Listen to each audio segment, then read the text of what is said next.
Dan untuk mengetahui lebih lanjut terkait dengan penyelenggaraan ibadah haji tahun ini, kita sudah tersambung dengan juru bicara Kementerian Agama Oman Fatur Rahman. Assalamualaikum, selamat siang Pak Oman. Waalaikumsalam warahmatullahi Mbak Sumi, selamat siang. Ya Pak Oman, tadi kita sudah ikuti bersama pernyataan dari Menteri Agama yang menyampaikan bahwa pemerintah memutuskan untuk membatalkan penyelenggaraan ibadah haji tahun ini, mengalihkan kuotanya ke tahun depan. Selanjutnya proses pengalihan administrasi, uang muka dan lain-lain akan seperti apa Pak Oman? Ya, terima kasih. Yang pertama tentu kami ingin juga menyampaikan kembali rasa empati kami ya ketika kami harus mengambil kebijakan tidak memberangkatkan ibadah haji. Itu sesungguhnya sangat berat sekali. Kita semuanya tahu bagaimana jemaah haji itu kan sudah bertahun-tahun menabung ya. Jadi ini memang sesuatu yang sangat berat sekali, tapi inilah mudah-mudahan yang terbaik.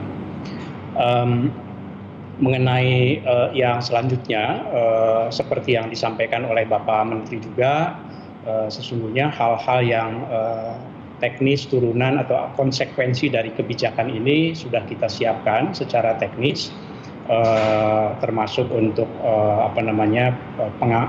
pengelolaan biaya pelunasan BP tadi itu ya. Ini semuanya sudah kita siapkan dan akan kita sosialisasikan segera ke masyarakat. Yang sekarang itu yang penting masyarakat harus menyadari dulu bahwa kebijakan ini diambil betul-betul atas dasar pertimbangan kemanusiaan dan keselamatan. Itu yang paling utama. Karena ibadah haji itu ibadah yang komunal, ibadah yang tidak memungkinkan kita untuk menjaga jarak jemaah hajinya itu. Apalagi di Armuznah, di Arafah, Muzdalifah dan Mina. Itu menjadi pertimbangan kami. Dan juga sekarang itu yang penting juga masyarakat tahu, sekarang kan COVID itu kan rentan sekali untuk yang risti ya, untuk jemaah haji yang resiko tinggi. Kita tahu bahwa 63-67% jemaah haji itu selama ini data sampai tahun 2018 setidaknya dari Kementerian Kesehatan itu adalah risti. Nah ini yang resiko tinggi ini kalau seandainya berdampingan dengan wabah COVID itu resikonya sangat besar sekali. Oleh karenanya dengan sangat berat hati setelah kami berusaha dengan semaksimal mungkin sampai detik terakhir, akhirnya kami mengambil keputusan ini. Saya kira begitu. Baik, pertimbangan pemerintah kemudian akhirnya memutuskan untuk tidak memberangkatkan jemaah haji tahun ini. Hal-hal seperti ini akan disosialisasikan seperti apa kepada masyarakat supaya masyarakat juga paham, Pak Oman? Ya, pertama tentu saja melalui struktur Kementerian Agama. Ini sekarang juga nih sebetulnya pukul 11 ini kita langsung melakukan koordinasi dengan para Kakanwil di Kementerian Agama di seluruh Indonesia. Kita juga sosialisasikan ke gubernur-gubernur melalui surat-surat resmi. Tentu kita juga berharap dan terima kasih banyak kepada media yang ikut menyebarkan. Memang ada hal-hal yang mungkin harus terus disampaikan, ini tentang rasionalisasi mengapa pilihan ini yang diambil.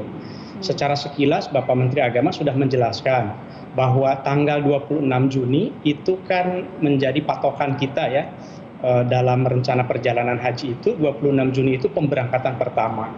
Nah artinya tanggal 27 Juni itu ibadah pertama, yaitu Arba'in di Madinah. Tetapi karena di masa COVID, maka kan harus ada 14 hari karantina. Artinya seharusnya tanggal 12 Juni jemaah itu sudah berangkat dari asrama haji ya, yang kloter pertama. Tapi juga karena di Indonesia juga harus karantina, maka mundur lagi 14 hari sebelumnya, tanggal 30 Mei harusnya itu sudah masuk ke asrama jemaah haji itu sudah lewat kan, sudah 4 hari yang lalu.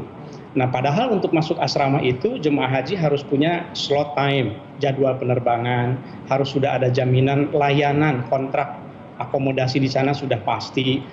Masalahnya itu adalah layanan kontrak itu kan belum dibuka oleh Saudi. Jadi di luar kontrol dari Kementerian Agama.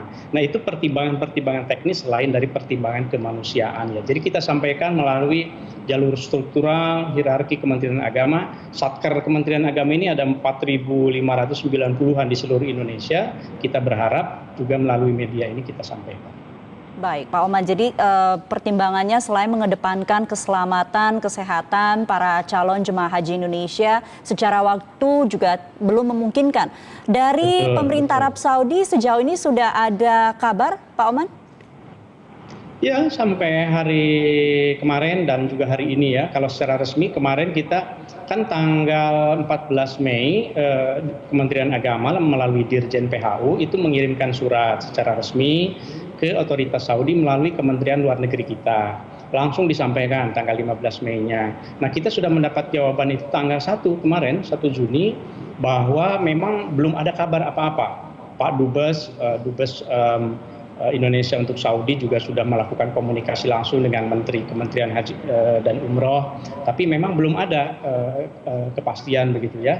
Nah, sehingga kami terus memantau perkembangannya seperti apa sih sebetulnya fluktuasi pandemi COVID-nya di Arab Saudi.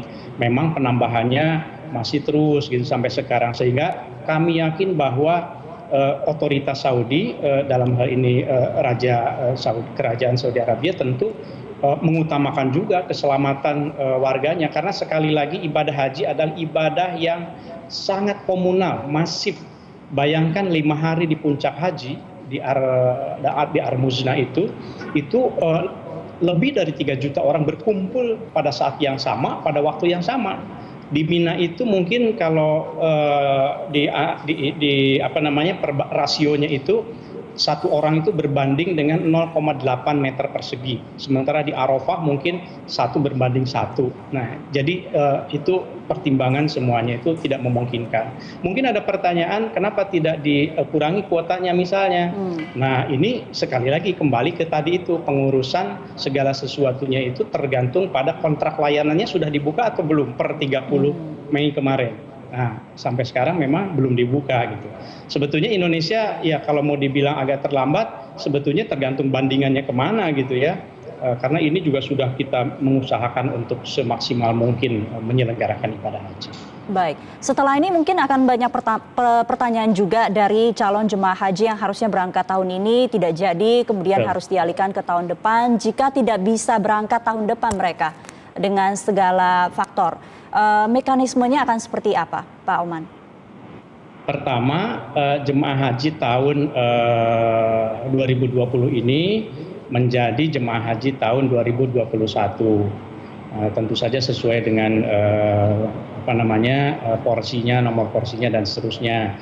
Kemudian kalau ada jemaah haji yang wafat misalnya, itu juga bisa digantikan oleh keluarga terdekatnya, oleh suami, istri, ayah, ibu atau anak begitu. Sesuai dengan ketentuan yang berlaku tentu saja gitu ya. Nah, jadi terkait dana BP-nya, pelunasannya tadi disampaikan oleh Pak Menteri juga, itu kan di BPKH. Nah, kemudian nanti nilai manfaatnya sebulan sebelum jemaah ini berangkat diberikan juga kepada jemaahnya, sehingga ada jaminan bahwa jemaah yang tahun ini gagal berangkat, insya Allah mudah-mudahan tidak ada halangan tahun depan itu berangkat. Baik. Terima kasih Pak Oman Fatur Rahman, juru bicara Kementerian Agama untuk waktunya di Metro Siang.